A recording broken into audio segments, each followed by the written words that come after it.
Periodo de la independencia.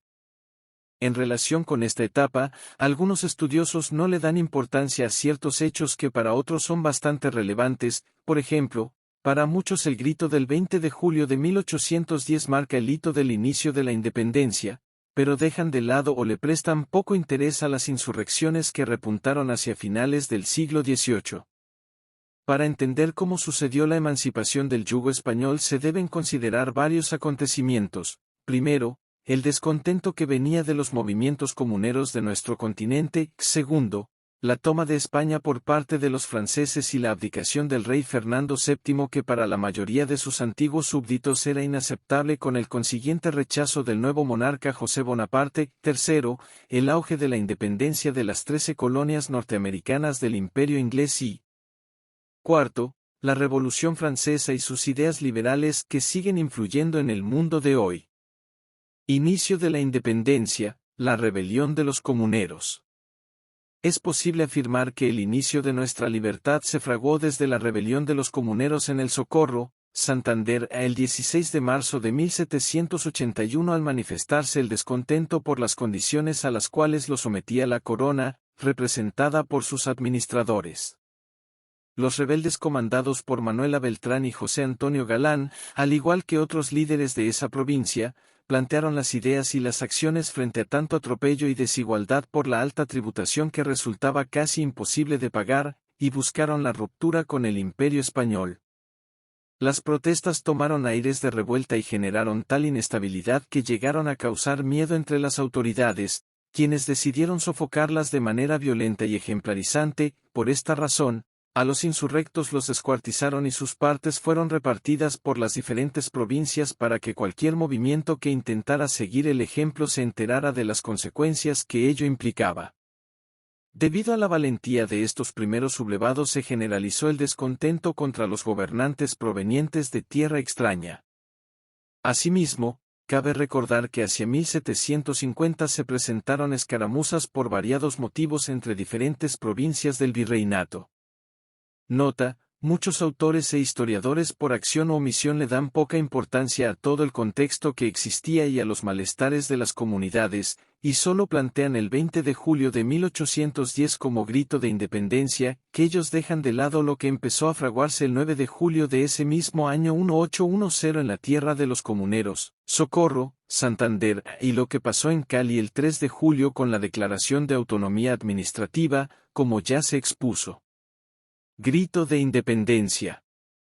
Si bien el conocido grito del 20 de julio de 1810 ha sido tomado como el inicio formal de la emancipación de la actual República del Yugo Español, existen algunos estudiosos que consideran ese acontecimiento como un caso fortuito, mientras otros proponen verlo como un acto planificado y bien ejecutado. Y si se profundiza en los hechos anteriores a esa jornada, al parecer la segunda hipótesis tiene más valor histórico y credibilidad para la interpretación que se pueda hacer de estos escritos, pues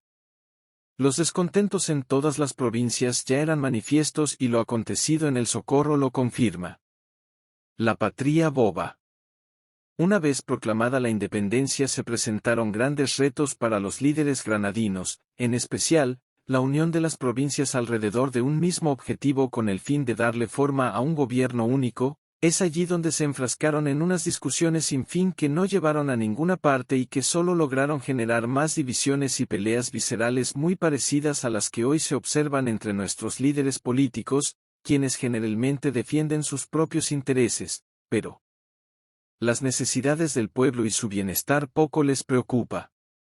A raíz de lo mencionado antes, en 1816 Fernando VII, después de recobrar el trono de España, envió a Pablo Murillo al mando de un ejército con la misión de recuperar lo perdido en la Nueva Granada. Los enfrentamientos iniciales entre federalistas y centralistas terminaron con el vencimiento de los nuevos allegados al poder por parte del ejército español, lapso conocido como la Reconquista, ya que no aprovecharon el tiempo para hacer un gobierno cohesionado y formar un ejército fuerte que, en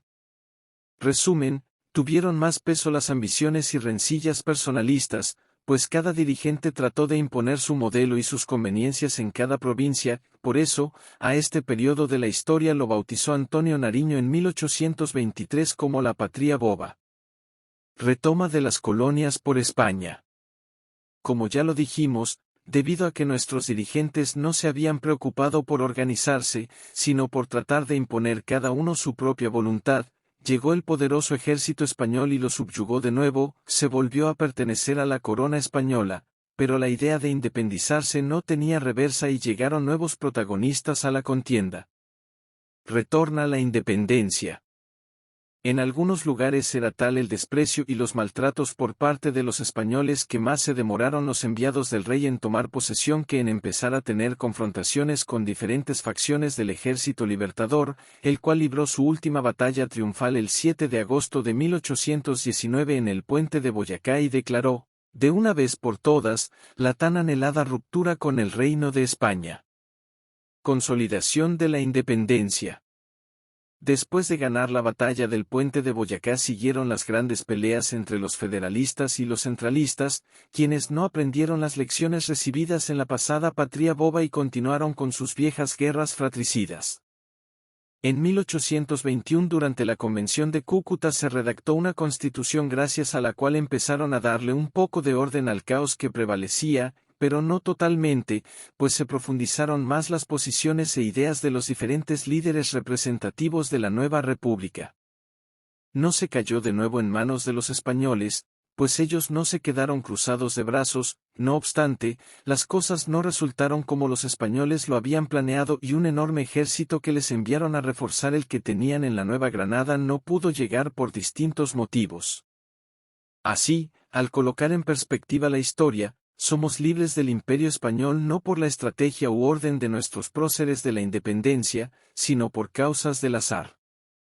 Es oportuno aclarar aquí que en aquellos momentos no se logró del todo la independencia, pues al profundizar más era notorio que a Inglaterra le interesaba que España perdiera influencia y poderío en sus colonias, por esto, los prestamistas de dicha nación fueron los grandes aportantes a las gestas libertadoras y la participación abierta de los masones fue clave, pues algunos próceres pertenecían a esta logia o habían tenido contacto con el superior de esta en Hispanoamérica, por su parte.